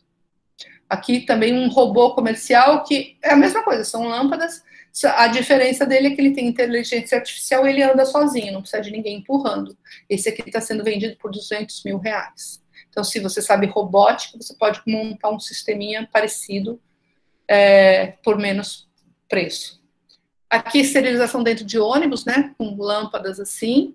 E aqui dentro de um avião, um carrinho lá de uma comissária de bordo, parecido com ele, né? Só que em vez de entregar comida, ele vai com as lâmpadas para cima, para baixo, algumas embaixo aqui também, para esterilizar o avião. E, por último, em ambiente aberto. Esse é um trabalho de 1976, de Harvard, estudando o efeito da luz ultravioleta no ambiente aberto, perto de uma saída do ar, mas bem alto, a ponto de que a pessoa estava fora da área germicida. Então, é possível fazer assim, mas tem que estar lá bem alto e garantir que a pessoa não está numa área germicida, que pode ser muito perigoso. Então, o menos recomendado é aberto, tá, gente? Mas ainda poderia ser feito, pensado, mas tem que ser com muito cuidado, tá? Então, concluindo, a descontaminação com UV, ela é válida, mas a eficiência depende tanto da distância entre a lâmpada e a superfície a ser esterilizada, também quanto da potência dessa lâmpada. Você pode fazer para máscaras, dando dose de pelo menos 1 joule por centímetro quadrado, voltando a máscara para o mesmo usuário, tá? E essa máscara suporta doses bem altas, então tranquilo. A desinfecção de superfícies para o coronavírus deve ser da ordem disso, 6 milijoules por centímetro quadrado. E você pode fazer desinfecção em ambientes, cuidado com a zona germicida, a pessoa tem que estar numa região que tenha doses menores do que a região germicida. Então, muito cuidado com o UV, é maravilhoso, precioso, é importantíssimo para ser usado, mas tem que ser usado com cautela, com distância, com tempo, com barreira, não é brinquedo de criança, e a gente tem que tomar muito cuidado com ele, mas ele é muito bom, tá? Então, eu espero que tenha sido interessante e que vocês tenham acompanhado aí. Desculpa me alongar, mas tem muita informação, né? Tá bom? É isso. Muitíssimo obrigado, professora. Muitíssimo obrigado, excelente apresentação. Parabéns aí pelo trabalho aí, excelente, hein? Só um segundo, pessoal, vamos desligar o microfone. A gente vai ter um momento para perguntas. Agora é o nosso momento para perguntas. Quem quiser fazer perguntas, chama no chat, que aí eu vou fazendo a moderação aqui na apresentação, ok? Alguém gostaria de fazer uma pergunta? Só enviar aí no chat. E aí, abrir o microfone, a gente pode fazer pergunta. Temos um tempinho ainda para algumas perguntas. Uma pergunta que ninguém fez, mas que eu posso responder, é preço da lâmpada. Por exemplo, uma lâmpada de 15 watts que eu comprei, ela veio com os soquetes e com o reator. Essas lâmpadas precisam de reator, tá? Não são como as modernas. O reator com a lâmpada, quando eu comprei, foi final de março, custava R$100 de 15 watts. Infelizmente, por causa da procura, esse preço tem aumentado. Então, já cheguei a ver a mesma lâmpada por R$250, o kit, né? O reator, os soquetes, mais a lâmpada. Se é uma lâmpada mais potente, é mais caro. Se é uma lâmpada menos potente, menos caro. Tá? Não, R$500 do... Estou vendo aqui a pergunta, né? Do R$500 custo dos 20, não. Cada rodo. Porque ele é todo de aço inox, né? Tem todo um trabalho de fazer a estrutura, né? Você tem que pagar para alguém fazer aquilo. Pronto. O Pedro, ele gostaria de fazer uma pergunta. Pode ligar o microfone, Pedro. Professora, nós estamos aí numa situação, né, de provavelmente esse planejamento, né, de volta para as aulas na universidade, né? Como seria a gente usar esse método, né, em espaços, né, como sala de aulas, em ambientes, e qual o tempo de durabilidade para você ter que refazer de novo isso? Porque a gente vai ter que pensar nisso, né? Porque provavelmente essas pandemias aí vão continuar acontecendo, né? Dentro de universidades, que é um ambiente que tem muito contato, né, com aluno, e tem alguma maneira também de a gente fazer uso de sensores para a gente poder detectar quanto tempo tem que fazer de novo esse tipo de esterilização ou de desinfecção? Bom, a nossa cabine, por exemplo, das máscaras, a gente criou um sistema que a gente ainda não instalou por causa da urgência em mandar essas cabines. A gente resolveu mandar sem muita coisa, ainda sem o exaustor a gente vai pôr um exaustorzinho para tirar o ozônio que é criado, né? Mas a gente pensou num sensor controlado por um Arduino para a dose. Quando ela atingir a dose, ela desliga a lâmpada, tá? Então a gente já tem tudo isso planejado. Não é caro, mas precisa dos equipamentos, precisava de tempo. Então, se a gente fica perfeito, passa a pandemia, a gente ainda não terminou as cabines, né? Então nós resolvemos fazer assim. Mas, por exemplo, essas lâmpadas são vendidas com tempo de vida da ordem de 9.000 horas, que seria um ano ligado direto, né? Um ano aí trabalhando. Então, depende, você vai trocar a lâmpada. Então, você não precisa refazer todo o sistema. Você pode fazer um produto que você só troque a lâmpada. Então, sobre como usar isso numa escola, aí depende, cada lugar pode fazer. Eu dei várias ideias aqui para vocês. Se você tem ar-condicionado na sua escola, que esse ar-condicionado por esses ar-condicionados central, são dutos, você coloca lá dentro. no ar-condicionado. E isso vai melhorar muito a qualidade do ar, porque tem muita gente que fica mal por outras doenças, porque fica circulando ali um monte de coisa. O ar-condicionado fica juntando coisas no sistema de refrigeração, e ele também é atacado por isso. Então, de vez em quando tem que fazer uma limpeza desses materiais, eles jogam coisas ácidas que estragam. Se você colocar ultravioleta, isso também vai ajudar até a preservar seu ar-condicionado, vai aumentar o tempo de vida dele. Sobre ar-condicionado split, se você procurar na internet, tem até alguns que mostram aí como colocar a lâmpada dentro dele. Mas lembrar que aí você vai modificar seu ar-condicionado, talvez você tenha garantia, vai perder a garantia.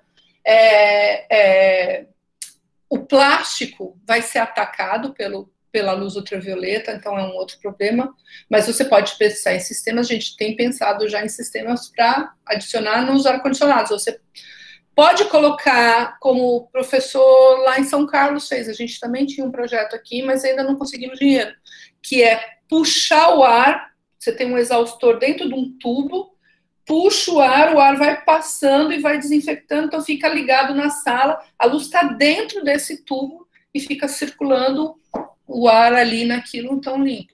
Ou você pode instalar lâmpadas na sala e falar assim, nos intervalos entre as aulas, ou aumentar o número de intervalos.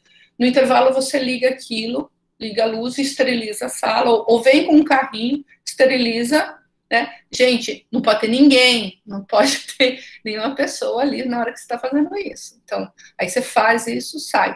Se você deixar um negócio que alguém pode ligar, você pode causar danos aos alunos, aos funcionários, não pode. Então tem que ter todo um planejamento e cada instituição deve fazer o seu. Deve olhar como é o seu local de trabalho, como é a sua instituição, quais são as possibilidades para fazer isso, que você esterilize, mas ao mesmo tempo você proteja as pessoas, tá? E sobre, então, refazer, você vai ter que trocar a lâmpada de vez em quando. Não tem jeito, a lâmpada tem um tempo de duração. Tem as lâmpadas mais baratas que talvez durem menos. Se você quer investir agora, você tem mais dinheiro, você compra uma melhor. Se você não tem, você compra... aí depende quanto você tem de dinheiro. E também tem que procurar, né? Porque tá todo mundo comprando isso. Meu irmão está em São Paulo. Posso complementar a pergunta, professor? Pode, por favor. Essa tecnologia aí, eu vejo com o Clepson, né? Pode até entrar o Clepson também. A gente pode trazer essa tecnologia para o FOB, né? Porque eu acho que a gente não tem isso ainda no FOB, né? Não sei, o Clepson que pode responder. Opa, Pedro, a gente tem um problema, na verdade, no FOB, que a física não tem estrutura para isso, né? Até o próprio, acho que o vice-reitor está na palestra também. Mas vamos ter que criar, meu amigo, vamos ter que criar. É isso, Pedro. Só que o problema foi que, quando teve a liberação de verba de combate ao coronavírus, a ação que a UFOB fez para a física foi remover o nosso laboratório. Então, a gente nem espaço tem mais para isso. Então, precisa ter o diálogo da instituição com as ciências básicas, antes de tudo, né? Para se pensar em novas ações. Minha sugestão para vocês é escrever, mostrar para eles. Eu já passei para o Everson essa minha palestra, está num PDF, ir lá conversar com eles.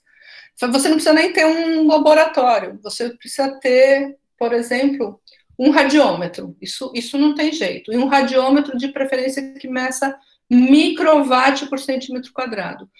Como eu falei, custa uns R$3.000. Esse é um investimento que a universidade tem que fazer, sem dúvida, para controlar essas coisas. E comprar as lâmpadas. Aí, para isso, vocês têm que fazer os projetos e imaginar como vai ser.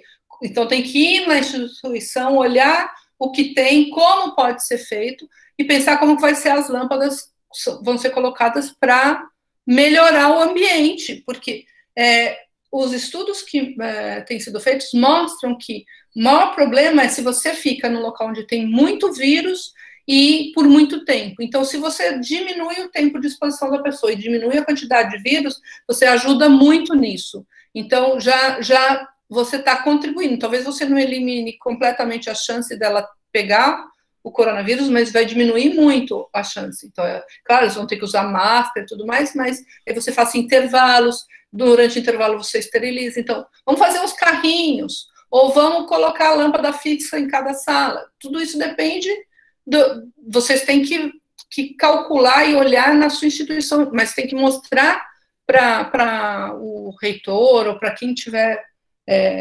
preocupado com as verbas, falar, olha, a gente tem soluções aqui. E vocês não precisam nem de espaço, vocês vão precisar, talvez, da marcenaria ou da elétrica, principalmente da elétrica, que são lâmpadas, né? A elétrica da universidade, que deve fazer outros trabalhos, eles vão fazer. Eu tive as ideias do ar-condicionado aqui, quem está fazendo é o pessoal da manutenção, não sou eu que estou fazendo. Eu fui lá, falei com o chefe da manutenção, primeiro falei com o pessoal da reitoria, eles apoiaram, mandaram o chefe da manutenção fazer uma reunião comigo, eu fui, fiz a reunião, falei para ele, isso. Aí eles que vão botar a mão na massa sabem melhor como fazer, como adaptar, às vezes mais do que a gente, tá? Então, a única coisa é que depois eu vou lá, vou conferir, vou falar, tá certo, vou medir a lâmpada. Então, essa parte precisa realmente dos físicos, ou de um engenheiro que faça essas medidas, mas precisa da pessoa que entenda. Mas fazer essa parte, você não precisa de laboratório, não. Você pode colocar para eles resolverem. Obrigado, professora. Muito obrigado. A gente tem após o Pedro, a professora Lidiane quer fazer uma pergunta. Se a Lidiane estiver por aí, ela pode ligar o áudio dela para fazer a pergunta. Oi, estão me ouvindo? Sim. Sim, Lidiane. Sim. Bom dia, professora Suzana. Obrigada pela palestra. Parabenizo, foi de grande valia. E eu gostaria, assim, surge uma dúvida com relação à cabine de desinfecção que a senhora mostrou. Existe algum sistema de vedação, principalmente porque eu vi que tem, assim, tipo um material de vidro, né, na frente. É um vidro comum? É um material mais específico? Então, a gente fez aquela cabine com a parte, você está falando do vidro que tem em cima, né? Isso. É um vidro comum. O UVC não passa o vidro comum. O UVA e VB, sim, mas o UVC não. Então, é o vidro comum, e a gente usou para ter certeza que ela está acesa só. Em vez de colocar uma lâmpada fora que acenda quando ela acende, a gente simplificou. Você coloca um visor, você olha lá, sem sentir nada, né? Não vai chegar nada em você, mas você consegue ver se ela está acesa ou não. Então, a coisa mais simples foi isso. Você pode fazer toda de vidro a tampinha. A gente pensou não fazer de vidro, porque o vidro é mais caro, mais pesado, pode quebrar. Então, a gente fez de madeira e colocou só um visorzinho ali, né? Ok, obrigada. Ok, acho que temos mais uma pergunta. O Carlos, desculpa, o Antônio, seguindo aqui a ordem. O Antônio, ele tem uma pergunta. Se o Antônio estiver por aí, é só ligar o áudio e fazer a pergunta. Bom dia a todos e todas. Desejo que todos estejam bem, né, nesse cenário de pandemia. Parabéns, professora Suzana, fez uma palestra bem profunda, né, porém muito didática, né? Acho que essa é a ideia. Queria saber qual o procedimento para solicitar a construção da cabine de desinfecção de máscaras N95. Como entrar em contato, né? Quem seria esse responsável aí? Aí, na instituição de vocês têm que ver quem está responsável. Aqui, primeiro, eu tinha citado para o pró-reitor de uso de ultravioleta, o pró-reitor de pós-graduação em pesquisa. E até tinha deixado um pouco de lado, porque eu falei, não tenho dinheiro, nada. Aí ele, dali a pouco, Suzana, você não vai fazer sua cabine? Então veio um pedido da reitoria. E eu falei, não, vamos começar, então vou fazer. Só que aí eu comecei a fazer e não vinha dinheiro de lugar nenhum. E eu tinha dinheiro de um projeto que não era nisso. Eu falei assim, vou usar esse dinheiro já pela urgência e vou comprar as lâmpadas. Depois a gente vê se aparece dinheiro para as outras coisas. Então, eu comprei as lâmpadas que era mais difícil, aguardei vir de São Paulo, porque a gente não encontra aqui. Vocês também dificilmente vão encontrar aí. Eu tenho que comprar de São Paulo.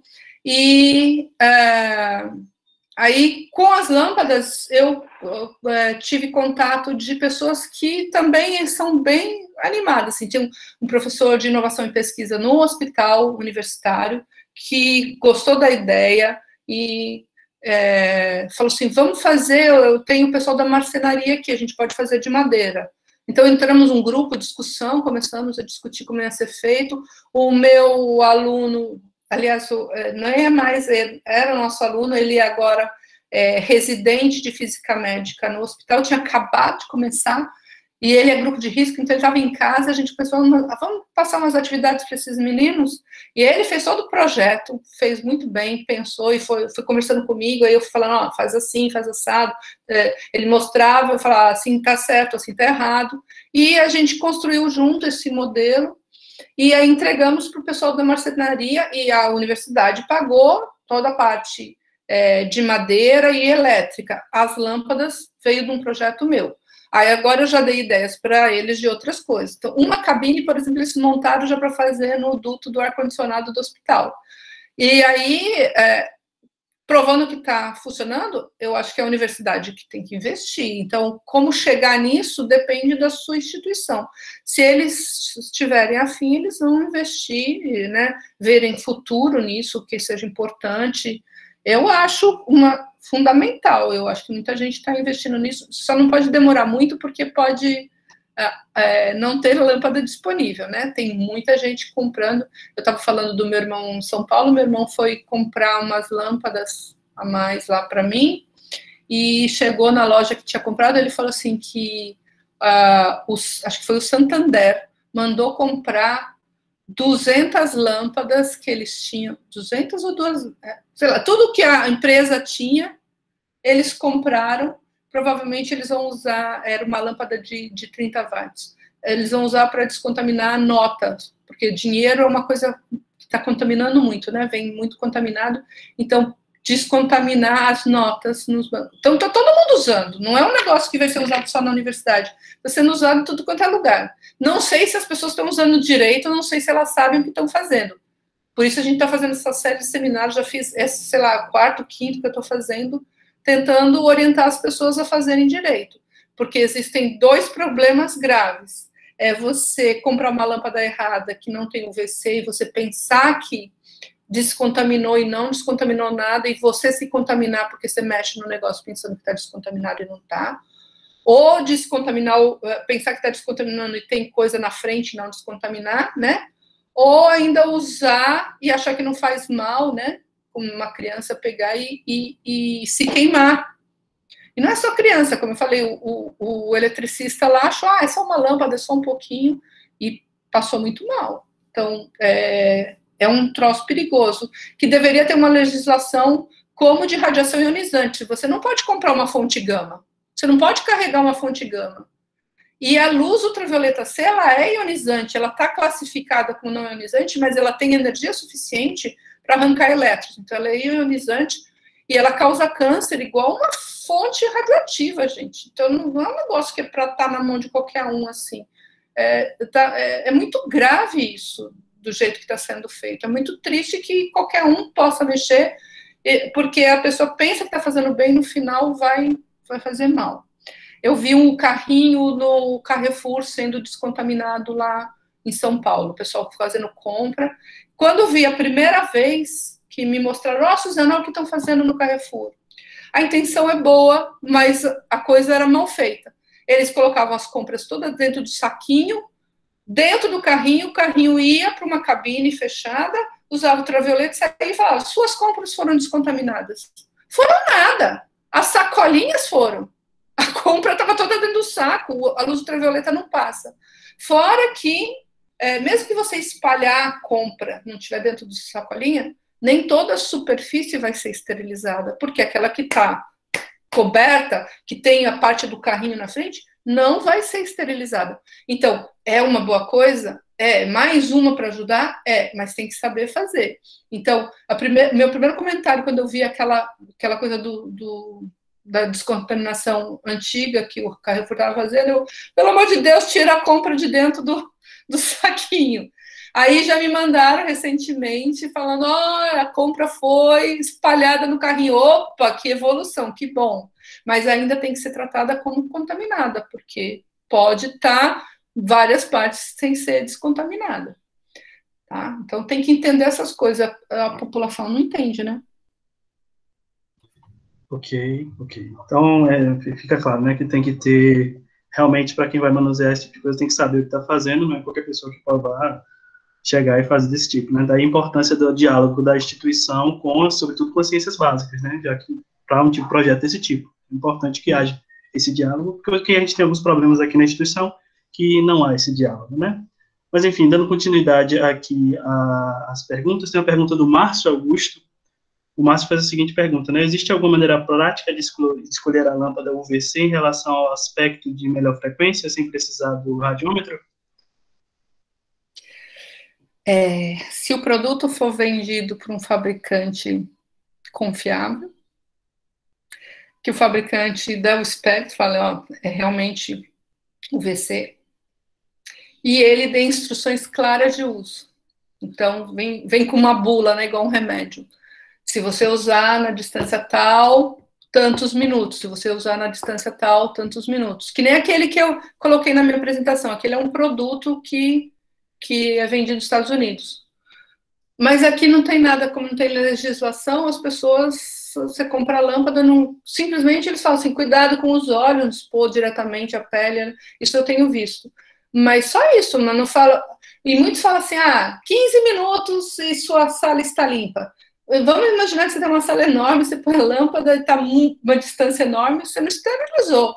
Ou você tem sombra, você tem que ficar mudando de lugar. Então, não é um negócio simples. O que deveria haver é uma legislação que dissesse como que tem que ser vendido o produto, e o produto tivesse explicações claras para as pessoas de como manusear, como fazer direitinho.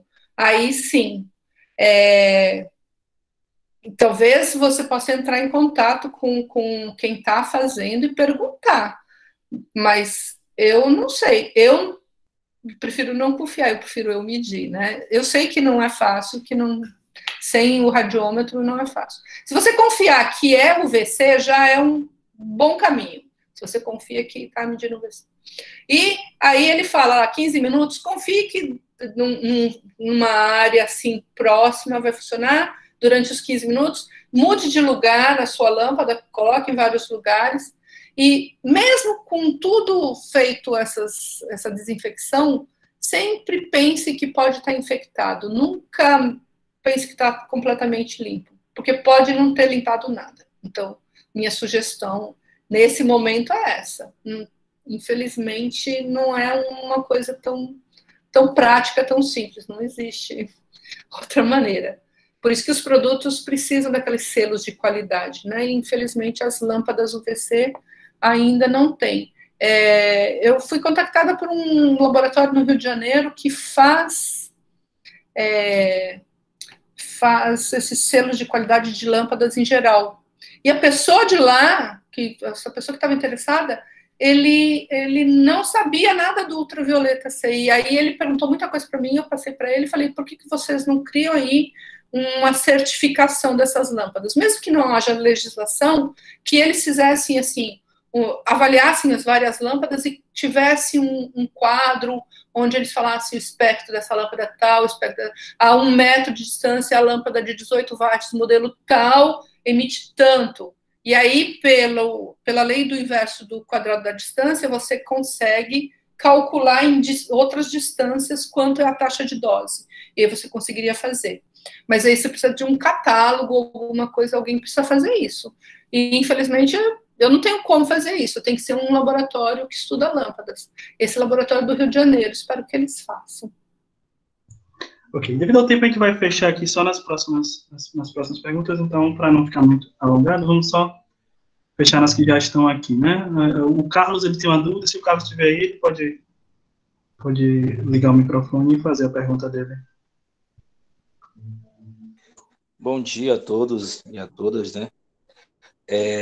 Quero parabenizar pela excelente palestra, professora. E a minha dúvida é a seguinte, a desinfecção com lâmpadas UVC em splits pode ser feita com pessoas na sala? Então, como eu falei, normalmente não. A pessoa que vai fazer, por exemplo, ela tem que estar toda paramentada e confiar que a paramentação seja realmente eficiente contra a ultravioleta. Meu irmão testou uma face shield, por exemplo, essas que estão comum lá, o pessoal do hospital usando. Ele falou assim que não zerava na lâmpada que ele usou bem pertinho, não zerava, não. Então, a face shield passava um pouquinho. Mas ele testou o óculos de segurança, o óculos era completamente seguro. Então, a pessoa que vai fazer, ela tem que estar toda paramentada. E outras pessoas não podem estar. Então, você não pode ir num hospital empurrando um carrinho e você está protegido e outras pessoas na frente.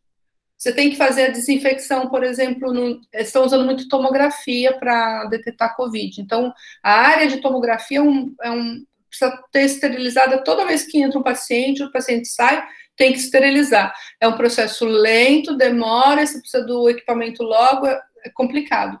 Então, a luz ultravioleta pode ser um processo que agilize isso. Então, a sala vai estar vazia, entra o fulano lá com o carrinho, com a luz, né? Vai em todos os cantos, porque quanto mais pertinho, melhor. Então, ele vai, esteriliza e evita as sombras, né? Vai em todo quanto é lugar para esterilizar, sem ninguém na sala. Com alguém na sala, eu mostrei o trabalho de Harvard, é um trabalho antigo, de 1976. Então, eles estudaram que dava para fazer com pessoas na sala, mas a lâmpada, primeiro, tem que ser fraca, tem que estar no alto, né? Na região que a pessoa está, tem que ter uma taxa de dose bem baixinha. O ideal é que fique perto de saídas de ar, para esterilizando o ar, que o problema é o ar, né? Porque também só vai esterilizar lá em cima, então o seu ar aqui não está. Esse ar tem que ir lá para cima para ser esterilizado, né? E aí pode ser feito, mas para ser feito com muito mais cuidado. Eu estou vendo aqui que a professora Linda Caldas está participando, eu agradeço muito a presença da Linda. Professora Linda, ela é muito importante para nós em dosimetria, e talvez lá no IPEM eles possam fazer algumas coisas lá sobre isso. Eu acho que eles têm instrumentação, talvez tenham condições de fazer coisas no IPEM que ajudem tanto na legislação quanto ter um laboratório de calibração dessa parte de luz ultravioleta, né? Que o IPEM, Instituto de Pesquisas Energéticas e Nucleares, né, pode englobar essa parte de luz ultravioleta. Então, uma sugestão para o pessoal do IPEM investir um pouquinho nessa parte. Ok, só para finalizar aqui a última pergunta, então o Pedro ele fez duas perguntas na sequência, eu vou englobar todas as perguntas em uma só. Ele pergunta se tem um projeto físico da cabine e se existe alguma tecnologia que verifique o nível de contaminação de um local por sensores. A tecnologia que verifique o nível de contaminação, a gente não tem um nível de contaminação, a gente pode fazer contagem de número de vírus, bactérias, né? Então, aí é uma coisa que os biólogos fazem. Então, a gente está fazendo, por exemplo, no hospital, a gente vai fazer o teste biológico antes e depois na área que vai receber o ar agora mais puro. Então, se você faz dentro de uma sala que você está atendendo pacientes, você pega, sei lá, isso é dos biólogos, né? Não sou eu que faço.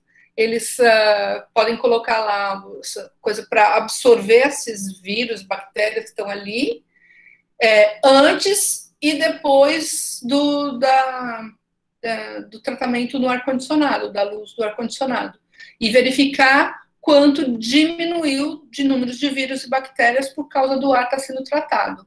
Mas isso é uma coisa feita pelos biólogos. Não existe sensor, eu não sei fazer. Talvez até tenha jeito de fazer. Tinha gente trabalhando com isso, mas isso não é minha praia. Essa parte eu não sei dizer, não. Tá? Ok. Só para finalizar, o Everson gostaria de fazer um comentário final, aí passar a palavra para o Everson para ele fazer esse comentário final e a gente fecha a gravação. Certo. Pode abrir o áudio, Everson. Bom dia a todos. Parabéns mais uma vez, professora Suzana. Agradeço aí a disponibilidade e a atenção, como sempre, e pelas belas palestras, né, didática da professora Suzana. Ela é conhecida, né, por ser bem didática nos temas que ela aborda. Professora, a gente tinha conversado ontem sobre algum tipo de suporte que a senhora poderia dar ao FOBRE na fabricação da cabine, né? Para quem não sabe, a professora Suzana também tem dado suporte ao Comitê do Nordeste em algumas ações de enfrentamento ao Covid, principalmente nessa parte de desinfecção, né, de Covid utilizando luz UVC, né? A professora Suzana, juntamente com o professor Anderson, da UFPE, tem sido os responsáveis por essa parte. Então, eu queria que a senhora fizesse aí um comentário a respeito disso, já que eu acho que foi mais ou menos isso que o professor Antônio perguntou anteriormente. Então, obrigado. A gente está disponibilizando o projeto, né? Eu já passei para outros grupos, que foi aquilo que eu mostrei. A gente passou projeto para o pessoal no Pará, para 2 instituições do Pará. Passamos o projeto para uma professora em Botucatu também, que é um colega de física médica, professora Diana. Todo mundo que pediu, a gente passou o projeto, e a gente ensina como fazer, a melhor maneira de fazer. Então, e também como colocar na instituição, porque isso tem uma responsabilidade de quem está fazendo e de quem vai ser. Você tem que treinar a pessoa, então tem uma série de documentos que nós fizemos. Então, a gente passa tudo isso para vocês se basearem no nosso e fazerem o de vocês. Então, estamos agindo assim. A outra coisa é fazer essa série de seminários para passar para o maior número de pessoas informação, para que elas possam ajudar, principalmente os físicos aí que estão envolvidos, né? Tem gente lá no Pará, o pessoal que falou comigo, não são físicos médicos. A minha amiga paraense que viu o que eu estava fazendo é uma física teórica. Como você, né, Elson? Você também é físico teórico, mas eles viram que podiam fazer, então, o que eles fizeram? Eles fizeram contato com outros que são experimentais, que podiam ajudar mais, e se juntaram e estão fazendo. Então, eu passei todo o projeto, todos os detalhes, passei detalhes de apresentações que eu já tinha feito. Então, a gente está orientando assim. E sobre as instituições, a gente está orientando para eles se eles podem comprar alguma coisa, se eles querem comprar, a gente pode até testar alguma coisa, mas o problema é que tem que vir para cá, né? Então, a maior parte do apoio é esse apoio sobre informação, né? Passando informação. Né? Estou vendo que tem o Carlos, que é da Unifespa, aluno da Andréa Novaes, que foi nossa aluna aqui também, né, Carlos? Então, lá eles estão fazendo na Unifespa. A professora Fernanda, acho que já foi pró-reitora até da Unifespa, não sei se ainda é, ela foi nossa aluna aqui de Física Médica, e ela está encabeçando o projeto. Ela escreveu o projeto, conseguiu apoio da reitoria e conseguiu financiamento para comprar as lâmpadas. O resto é mais simples. Cuidado, lâmpada com reator, tá? Porque às vezes o reator também não é fácil de encontrar. Então, compra a lâmpada com reator, o resto você pode fazer até com uma caixa, um armário que você tiver, tá? Não precisa ser um negócio especial. Eu vi gente fazendo até com caixa de papelão. Claro que eu não vou fazer um negócio de papelão aí para entregar no hospital, mas pode fazer do jeito que você fizer. O que o Diego fez lá no Mato Grosso foi com uma caixa que ele já tinha lá, era um armário mesmo. Então, dá para fazer, e aí você precisa do pessoal eletricista para instalar, mas basicamente você precisa comprar as lâmpadas. A lâmpada não tem jeito, tá? E tem que fazer alguma coisinha para você, a cabine, para você abrir e não vem luz. Então, você tem um negócio que chama fim de curso. Você abre, ela desliga, tá? Existem coisas de sensores, o pessoal já está vendendo coisa que é sensor de movimento, porque eu te falo, dá para fazer um sensor ao contrário, né? Normalmente você entra num corredor, ele acende a luz para iluminar quando você está no corredor. Teria que ser um sensor ao contrário, um sensor que não sente movimento, ele acende a luz. Mas, de novo, tem que ser muito cuidadoso, porque se ela acende a luz e a pessoa está lá, às vezes você vê que o sensor não acende com a pessoa, ou você tem que ficar se chacoalhando assim para o sensor sentir. Então, com a luz ultravioleta pode ser muito mais perigoso. Mas existe uma série de coisas que podem surgir. Então, quanto mais gente souber dessas possibilidades, mais cabeça tem para pensar, mais soluções tem, né? Ok, então agradecer novamente a professora Suzana, mais uma vez, muitíssimo obrigado pela palestra, vai ser esclarecedora, vai ser didática. Foi um prazer tê-la conosco. Né? Clebson, é só uma pergunta. Eu vou finalizar a apresentação. na gravação, aqui, só um segundo.